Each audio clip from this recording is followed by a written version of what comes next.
You will witness a debate of one of the most prominent issues nowadays, the cyberbullying. So I will introduce to you the members of the Affirmative Side. We have Milan, Gil Jacinto, Don Regidor, Hanz Nazareno, and Jerald Gratil. And the negative side, Pacay, Joana Cordova, Barrameda, Florabelle Padillo, and Alyssa. So here are the rubrics for the debate. Organization.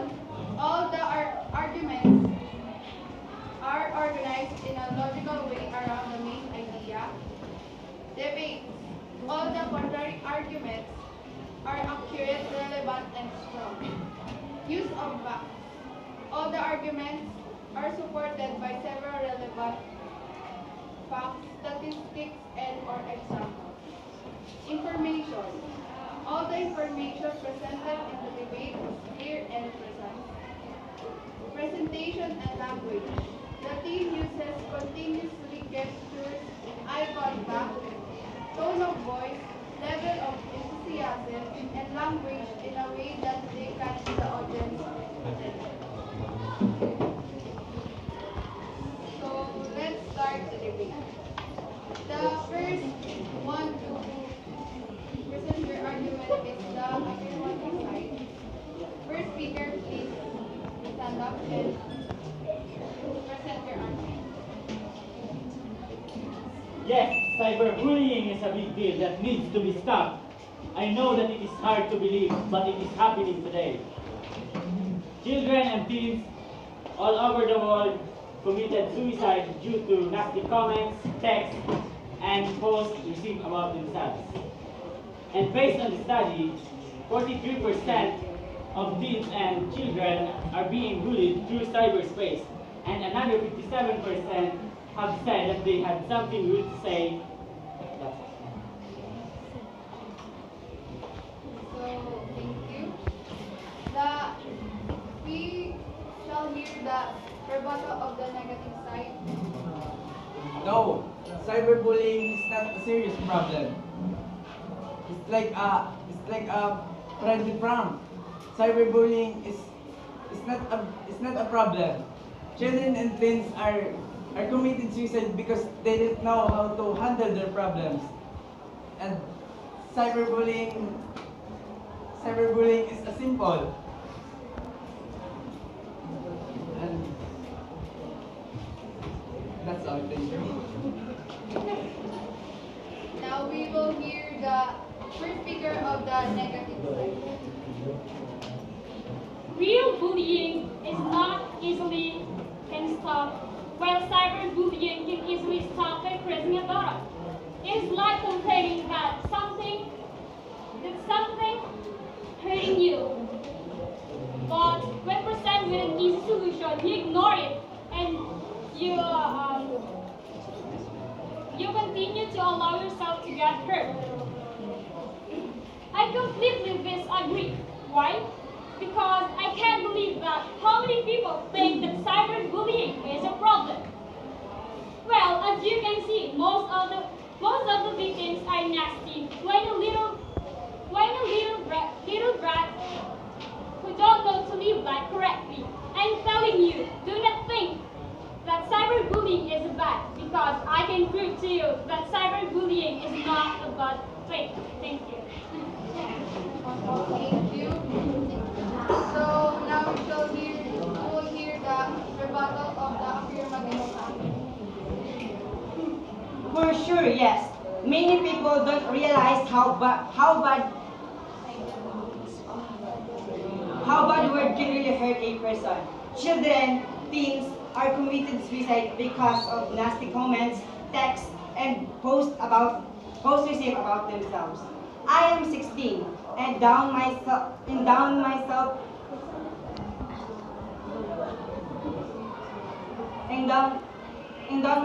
social networking site.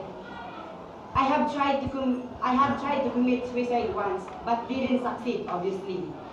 Cyberbullying is a big deal. It needs to be stopped. if you don't have anything to say, so please keep your mouth shut.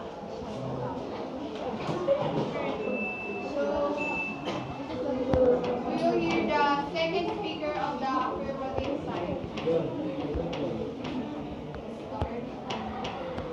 Cyberbullying is a serious problem because it can hurt a feeling of a person, and I have read back that hurting someone emotionally is also equivalent to hurting that person physically.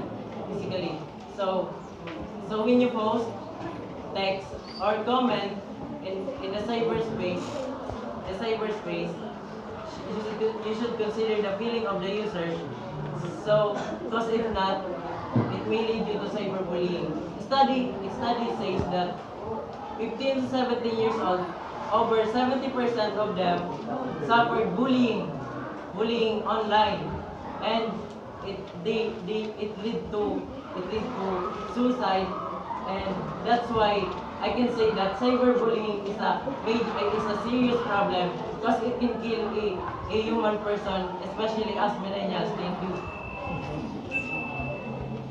So now the rebuttal of the negative side. Well, for me, it's simple. I can say that cyberbullying doesn't exist. Why? Because as I've experienced, I can conclude that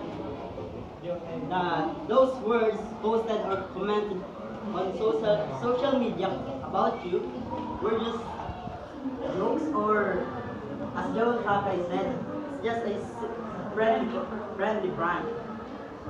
Say for example, someone commented on your profile picture in Facebook saying that you're so fat. Then what you're going to do? Well, if it's true, then you should accept it with your heart. And if it's not, then just ignore it. Or just make fun of it. So, where's the big deal? Thank you. So now we will hear the second speaker of the negative.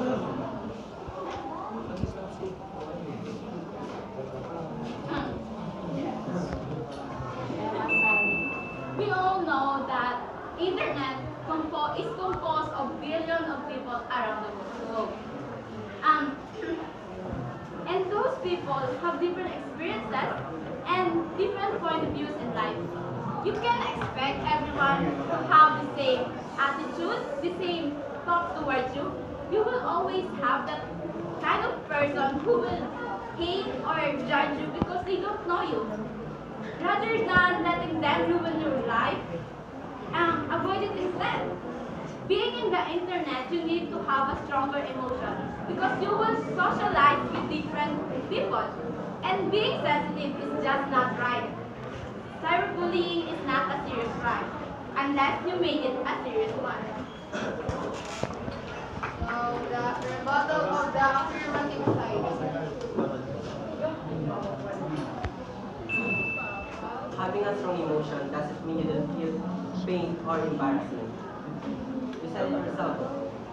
The internet is composed of a billion people.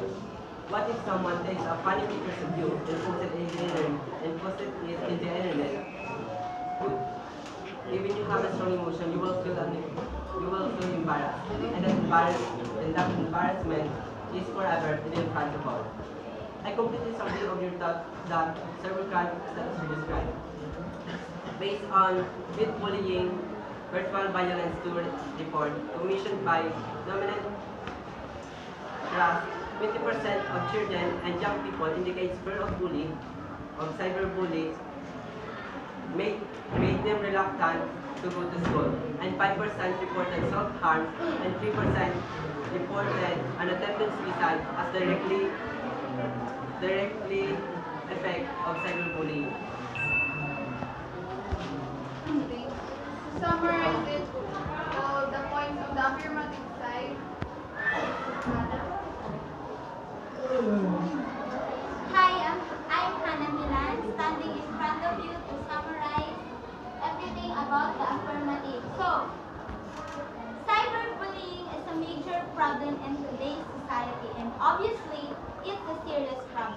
Why? The recent increase in cyberbullying has become so serious. Cyberbullying incident has become widespread in the past few years, and it affects all races, whether you are boy or girl, black or white. What is behind the internet that we do not realize? Bullying comes in many different forms, the same with cyberbullying, which is bullying that takes place on form and any form of technology, and it is expanding abundantly. Out of every 10 young people say they have experienced cyberbullying, which then they conclude that social media bullying has become a serious problem. We all know that technology is very important in our world, and it plays a very important role in our life. Our generation depends solely on the internet, so we couldn't stop everyone to use it. We use it to help us and to communicate and not to start cyberbullying. Most victims have low self-esteem and a greater chance of contemplating suicide. Even you have a strong mind and soul, even you have a solid emotion, cyberbullying is still painful than face-to-face bullying. Words can hurt people than hitting them physically. Yes, words cannot break you, but words can heal you emotionally. We should consider everyone's emotions. Nasty comments, bad words, nonsense prank is a big deal that could lead to mental and emotional problems. And for your information, avoiding internet is not a solution, but let people to use their freedom on using it in a good way. We all know that social media composed of different kinds of people. So if you were in their position, if someone posts something about you and the world knew about it, asking you, bothering you day and night because of that post, would you still consider it as a friendly prank if it would feel embarrassing for others? The world in the Philippines rather implemented a law for the right for cyberbullying. Cyberbullying that infringe the right of others. The law that protects people from cyberbullying is the Anti-Bullying Act of 2013, Section 2, Republic Act 10627. And that's the proof that cyberbullying have been greatly affect the lives of everyone. Not just by hitting them physically, but using social media to hit them emotionally. So, cyberbullying should be given resolve and should be given serious attention in the house. Thank you. And now we will hear the summarization of the negative side. Alexa.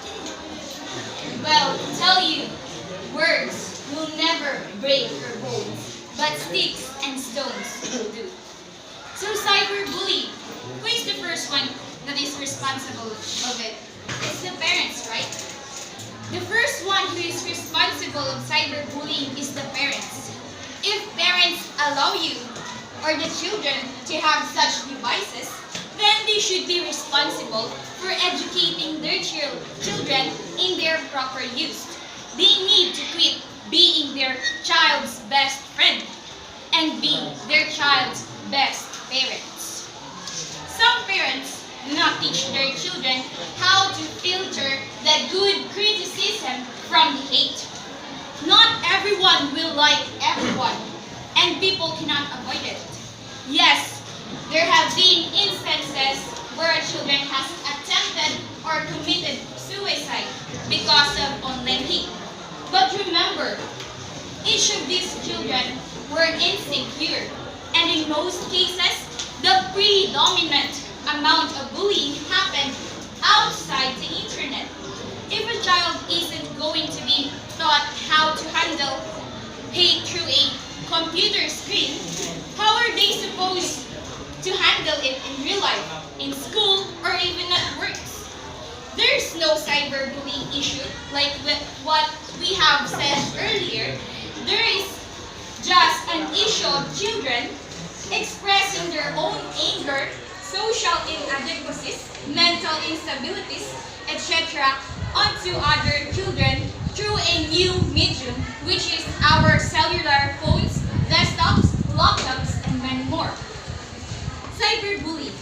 The very first perpetrators are the kids, and we don't need to make criminals out of kids doing the early stage of bullying. Why? Because they feel that this is an acceptable way to express their feelings, and the perpetrator is not physically harming you. You only need to do is get off the internet. If a little harassment on the internet for saying the things makes you commit suicide.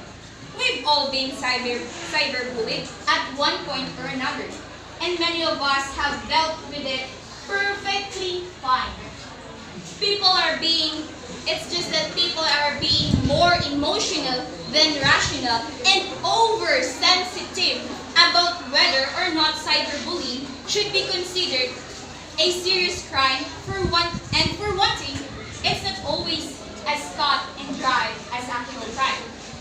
Again, like what we have said earlier, most of the cyberbullying is just a friendly prank.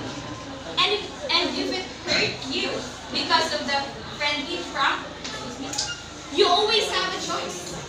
Click the exit button out of the website or game to not get a hurtful friendly prank. Then you will not be cyberbullied as simple as that. We don't need to acknowledge the bully. On the internet, it's called the block or report button. Don't give bullies recognition because then they know it's working. And cyberbullying is an issue for people who do not know how to use internet. Real bullying is something that can easily be stopped, while cyberbullying can be stopped by simply pressing a button. And like what Joana said, as I summarize our stance, it is like you're just complaining that something is hurting you, but when presented with an easy solution, you ignore it and continue to allow yourself to get hurt. I'm not arguing that words are not hurtful because they are. But when you can easily stop the problem, it is not a real issue. Simply, you are complaining about non-issue. Therefore, cyberbullying is not a serious crime. The topic we have here is cyberbullying became a serious attention on campus. Well, we all know that you have good points, and as the part of the panelists, we base discourse by the way you present your debates and information you have given to us.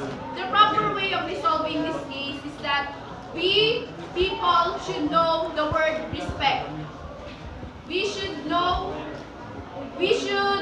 understand all the point of views of each other person, because we are not created equally and we are not created the same. So we just need to respect each other.